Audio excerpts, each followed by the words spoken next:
Selamat pagi, siang, sore, atau malam, Bu Loren dan teman-teman sekalian. Pada hari ini kami dari kelompok 3, kami akan mempresentasikan tentang Kerajaan Kalingga dan juga Kerajaan Sriwijaya.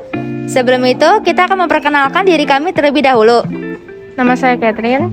Nama saya Frida. Nama saya Jocelyn. Nama saya Valestia Keiran. Nama saya Matthew.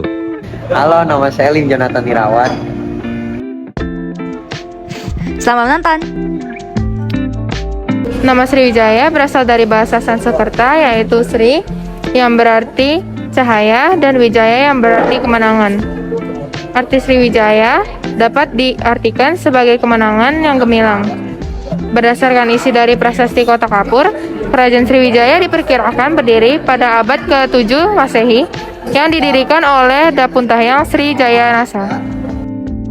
Letak pasti kerajaan ini masih banyak diperdebatkan. Namun, pendapat yang cukup populer adalah yang dikemukakan oleh G. Koedes pada tahun 1918 bahwa pusat Sriwijaya berada di Palembang.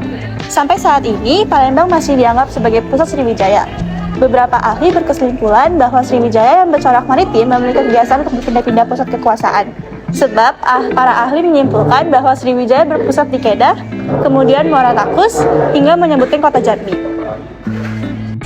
Berikut ini daftar raja-raja yang diduga kuat pernah memerintah Kerajaan Sriwijaya. Yang pertama ada Dapuntahyang pada tahun 671 sampai 685 sebelum Masehi. Lalu ada Sri Indrawarman 702 sampai 716 sebelum Masehi. Selanjutnya ada Rudrawikraman 728 Masehi, Sri Maharaja 755 Masehi, Dharanindra 778 Masehi, Samaragrawira 782 Masehi, Balaputra Dewa 856 Masehi. Selanjutnya ada Sri Udayadityawarman 960 Masehi, Sri Cudamanu Dewa pada tahun 988 Masehi, Sri Sangrama 1025 Masehi, dan yang terakhir ada Kulotunga Chola I pada tahun 1079 Masehi. Peninggalan Kerajaan Sriwijaya. Yang pertama ada Prasasti Kedukan Bukit. Prasasti ini terdiri dari 10 baris yang ditulis dengan huruf Palawa dengan bahasa Melayu kuno. Yang kedua ada Prasasti Talang Tuo. Prasasti ini ditulis dengan huruf Palawa dengan bahasa Melayu kuno yang berisi tentang pembuatan Taman Sri Setra oleh Dapuntahyang Sri Jayanasa untuk kemakmuran semua makhluk. Doa dan harapan yang terdapat di dalam prasasti menunjukkan sifat-sifat dari agama Buddha. Lalu yang ketiga ada Prasasti Telaga Batu. Prasasti Telaga Batu berbentuk batu lempeng dan tidak berangkat tahun. Isi Prasasti Telaga Batu adalah kutukan yang menakutkan bagi siapapun yang tidak taat terhadap perintah-perintah raja. Lalu yang keempat ada Prasasti Kota Kapur. Prasasti ini ditemukan di Pulau Bangka sebelah barat, yang isinya mengenai kutukan untuk orang yang berani melanggar perintah dari Raja Sriwijaya. Lalu selanjutnya ada Prasasti Karangbrahi. Di dalam Prasasti Karangbrahi isinya mengenai kutukan untuk orang-orang jahat yang tidak setia terhadap Raja Sriwijaya. Lalu berikutnya ada Candi Biarobaha IV, dan juga yang terakhir ada Candi Muara Takus. Candi Muara Takus merupakan candi Buddha peninggalan Sriwijaya di Desa Muara Takus, Provinsi Riau. Candi ini ditemukan oleh Cornet de Groot pada tahun 1860. Berikut adalah faktor runtuhnya Kerajaan Sriwijaya.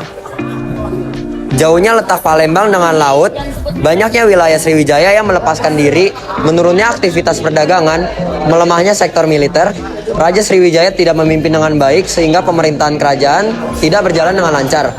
Adanya serangan dari kerajaan lain yang menyebabkan terjadinya kerusakan pada beberapa wilayah di Kerajaan Sriwijaya.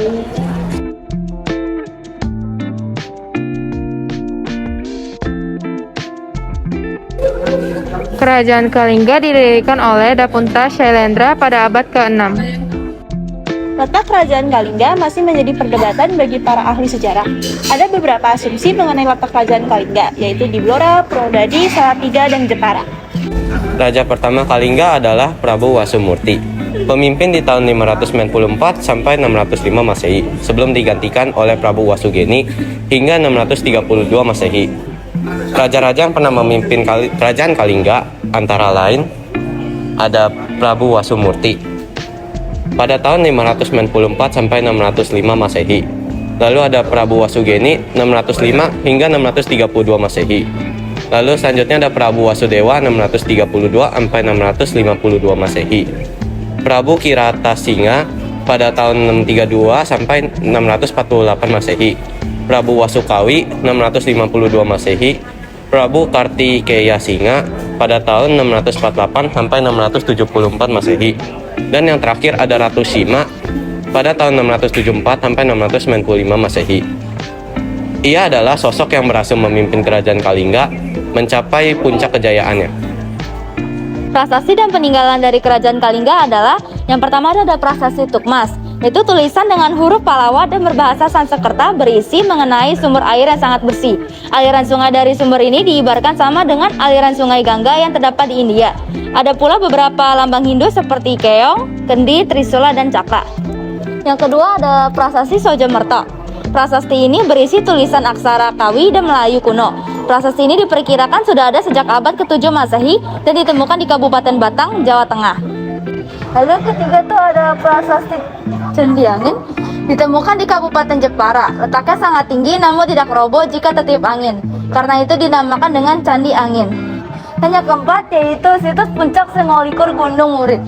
Situs ini tuh terletak di puncak Gunung Muria yang disebut Ratau. Di area situs ini terdapat 4 arca batu yang masing-masing bernama Arca Batara Guru, Narada, Togok, dan Wisnu. Faktor runtuhnya kerajaan Kalingga. Setelah Ratu Sima wafat, Kalingga mulai melemah dan diketahui runtuh sekitar 752 Masehi karena serangan dari kerajaan Sriwijaya. Kalingga pun terbagi dua menjadi kerajaan Keling yang diperkirakan ada di Magelang dan kerajaan Medang atau Mataram kuno berada di sekitar Yogyakarta. Terpecahnya Kalingga diyakini menjadi cikal bakal kerajaan besar di Jawa. Sekian presentasi dari kelompok kami. Mohon maaf apabila ada kesalahan kata atau hal-hal lainnya. Terima kasih.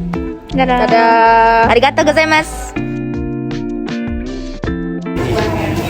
Selanjutnya ada Sri Wijaya Divyawarma pada tahun 960 Masehi. Sri Sudamana.